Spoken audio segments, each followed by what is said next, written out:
Good evening, I'm Camelia, and this is KiniNews. Maszlee Malik has criticized the Jalur Gemilang mistake by the Education Ministry. This was what he said about the matter.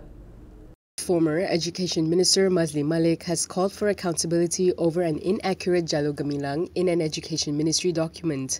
Maszlee described the mistake as embarrassing and indicative of deeper systemic failures. He says such errors in official publications, such as the recent SPM Analysis report, reflected negligence and a lack of discipline among those entrusted with overseeing public education materials. Maszlee added that a government document is supposed to go through strict procedures and SOPs with multiple layers of screening and scrutiny. He said it raises questions on how an official government document could make such an error concerning the national flag. He pointed out that even worse, it was issued by the Education Ministry, the very body entrusted to educate the public.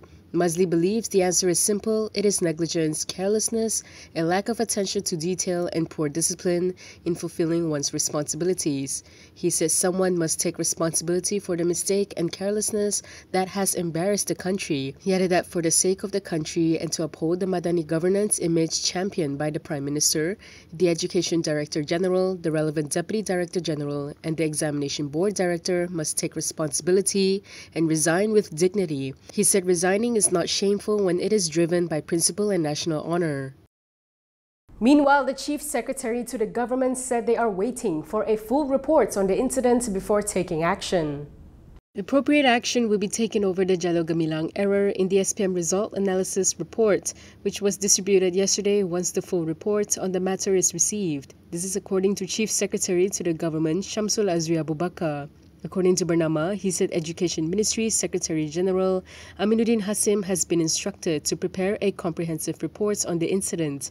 He said when we design the flag, it must be done correctly and with a full understanding of its essence.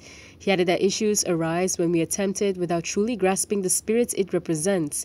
He also stressed that the design of the national flag should be crafted manually and reflect a deep personal understanding, rather than relying entirely on AI. He questioned why they would use AI, saying that it is our national flag and they should make it themselves. He said when using AI, the results can be inaccurate. Sometimes the stripes appear wider in the middle and that's just not right. Shamsul stressed that anything produced for public release, especially for media use, must go through a thorough review and mistakes like these should never happen. He added that while there are official guidelines for the use of the Jalur Gemilang, a lack of awareness or complacency often leads to such errors. DAP Youth has told PAS to self-reflect. This was in response to a comment from Sanusi Nor. DAP Youth Chief Wu Ka-leong has hit back at Perikatan Nasional Election Director Sanusi Nor for accusing DAP of being responsible for the rise of polarisation in the country. Wu accused PAS of making a habit out of lying, especially during elections, and urged them to self-reflect. He reminded Sanusi of his party's past inflammatory remarks and slander, with lawsuits being filed against the Islamist party. He questioned who had accused the non-Malays and non-Muslims of being the cause of corruption in Malaysia, and who had made up stories about Malaysians waving China flags when the state police chief himself confirmed it was done by Chinese nationals. Wu also reminded Sanusi of past slander against DAP, which included accusing party veteran Lim Kit Siang of being related to Ching Peng, the former leader of the now defunct Communist Party of Malaya. Wu added that past slander culture should never be normalized, especially when the people are yearning for a mature and fact-based leadership. Yesterday, Sanusi accused DAP of fanning the flames of racial tensions in the nation, claiming that the country can only be saved if the party is removed from the local political scene. If you like the stories we produce, consider supporting us by scanning the QR code on the screen and subscribe to Malaysia Kini. Moving on to Dr. Mahati Muhammad, the former Prime Minister has issued a legal notice to Zahid Hamidi over the UMNO land allegations. Former Prime Minister Dr. Mahati Muhammad has served a letter of demand to Deputy Prime Minister Ahmad Zahid Hamidi. This was over allegedly defamatory remarks linked to a plot of UMNO-owned land.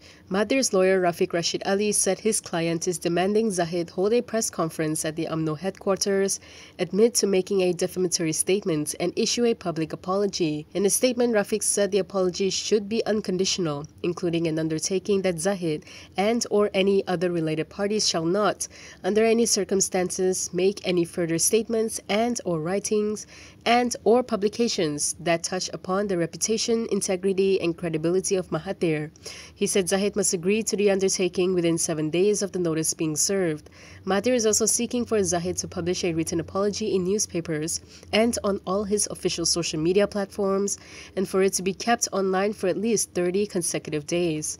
Rafiq added that Mahathir reserves his right to take legal action in relation to this matter should it be deemed appropriate and necessary, including against other parties. The dispute centers around the land occupied by the Surrey Pacific Hotel. Mahathir previously described the claims as slander, denying accusations that he had refused to approve the transfer of the land to UMNO.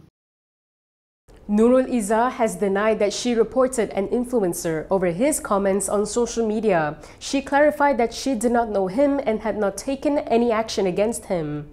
PKR Vice President Nurul Isa Anwar has denied lodging any reports with the MCMC against influencer Alif Ahmad. This came after Alif was summoned over a social media post offering to conduct a background check on Nurul Isa. In a statement to Malaysia Kini, Nurul Isa said she did not know him personally and had never met him. She added that she is also not certain how he earns a living, but of course we should support all efforts that comply with legal guidelines. Nurul Isa also urged all parties to be cautious when making accusations that could tarnish reputations and undermine the credibility of any individual or group without a solid basis. She said, above all, we hold firm to the principle of standing for the truth, and may Allah bless all our efforts. Alif yesterday revealed that he was summoned to MCMC headquarters in Cyberjaya at 8 p.m. but declined due to other commitments. He later announced he would attend the meeting at 10:30 a.m. today.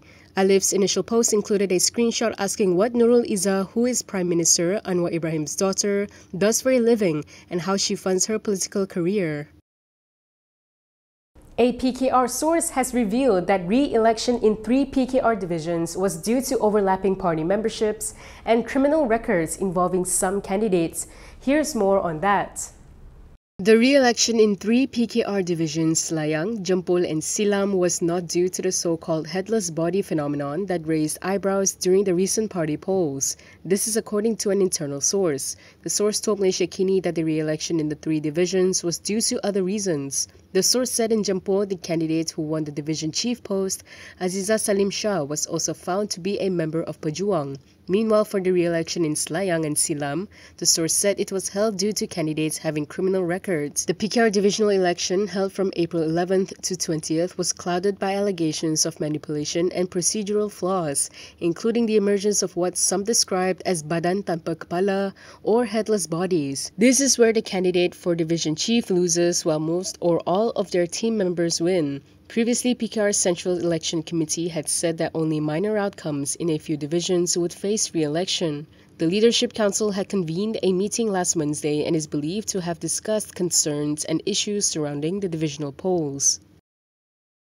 That is all from me today. For more stories, you can go to KiniTv.com. You can also follow us on Instagram, X, YouTube, and Facebook for the latest news updates. I'm Camelia. Thanks for watching.